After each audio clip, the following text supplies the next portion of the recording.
Olá. Bom, depois daquela nossa visão geral sobre o pastoreando o coração da criança, hoje a gente vai mergulhar um pouco mais, né? Nos fundamentos que o autor traz ali nos primeiros capítulos. É um material que, olha, entra de cabeça nessa abordagem bíblica para a criação de filhos. Exato. A ideia é a gente analisar juntos o que ele quer dizer com pastorear o coração, sabe? Por que esse tal de coração é tão central para a obediência?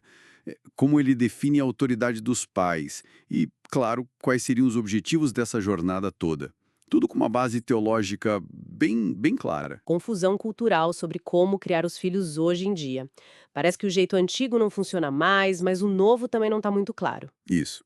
E a proposta dele é justamente buscar um norte na Bíblia. Então vamos lá. O ponto de partida que ele coloca é quase um divisor de águas, eu diria. Tudo começa, tudo flui do coração. A referência principal é Provérbios 4:23, né? Sobre tudo que se deve guardar, guarda o teu coração. Porque dele procedem as fontes da vida. Exatamente. A ideia é que o comportamento que a gente vê, o que aparece do lado de fora, é só um reflexo do que está lá dentro. Nossa, isso muda tudo, né?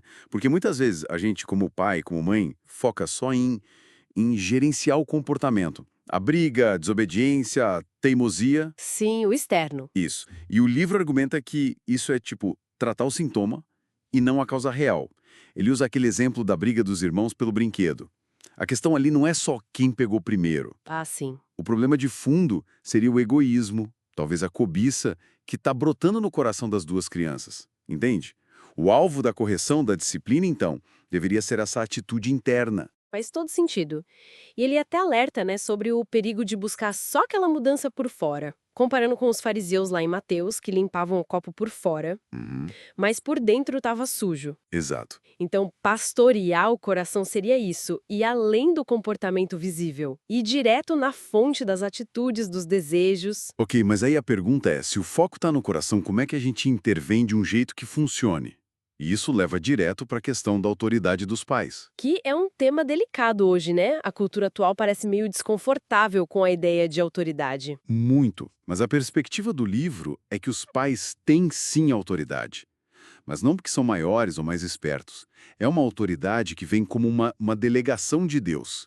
Ele cita Gênesis 18, Efésios 6. Ah, a ideia de serem agentes de Deus. Exatamente. Não é uma autoridade para usar como bem entender, para nossa conveniência, sabe? É uma responsabilidade que Deus deu para guiar os filhos nos caminhos dele. E isso é crucial, porque coloca os próprios pais também debaixo da autoridade de Deus, né? Perfeito. O livro até sugere uns diálogos, tipo o pai explicando para o filho: olha, eu te corrijo porque preciso obedecer a Deus e ele me pede para te ensinar o caminho certo. Coloca os dois no mesmo barco, digamos assim, de submissão a Deus. Isso dá uma outra cara para a disciplina, né? Tira aquela ideia de ser vingança ou só uma explosão de raiva do pai ou da mãe. Aliás, o autor cita Tiago, né? A ira do homem não produz a justiça de Deus. Exatamente. A disciplina bíblica, como ele apresenta, seria uma expressão de amor, de cuidado. Provérbios 13 fala disso.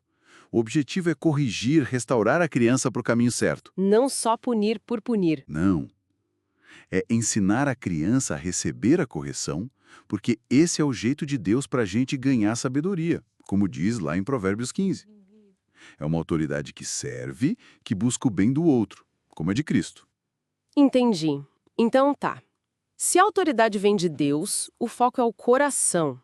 Para onde isso tudo aponta? Quais seriam os objetivos finais dessa criação de filhos? Porque o livro critica aquela visão mais rasa, né, de pais serem só cuidadores, provedores. Sim, o alvo que ele descreve é bem mais amplo.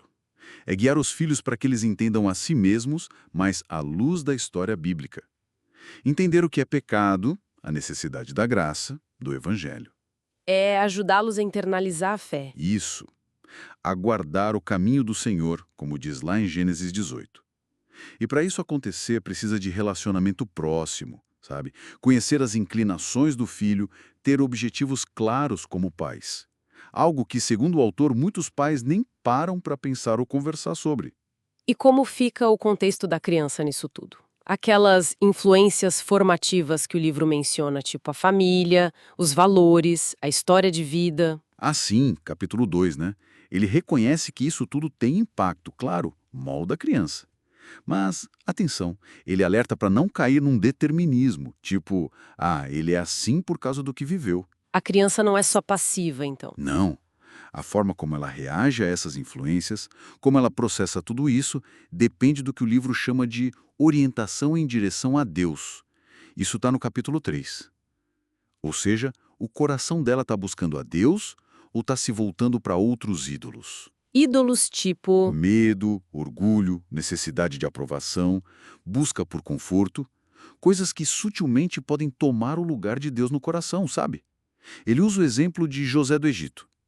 Teve uma história familiar super complicada. Foi vendido, preso, Sim, terrível. mas a resposta dele, mesmo no meio daquilo tudo, foi de fé em Deus. Isso mostra que o coração é o filtro final. É ele que dá a direção.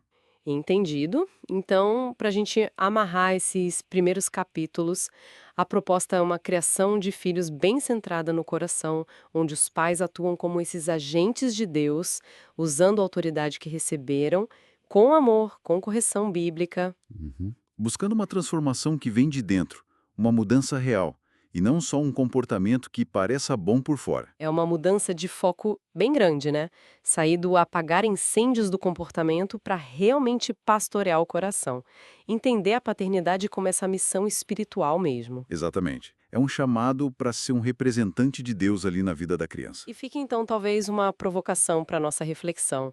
Se toda criança, como o livro sugere, já é uma adoradora por natureza, ou ela adora Deus, ou adora esses ídolos do coração, como é que ter essa consciência pode transformar de verdade as nossas conversas do dia a dia, as correções, a dinâmica toda dentro de casa?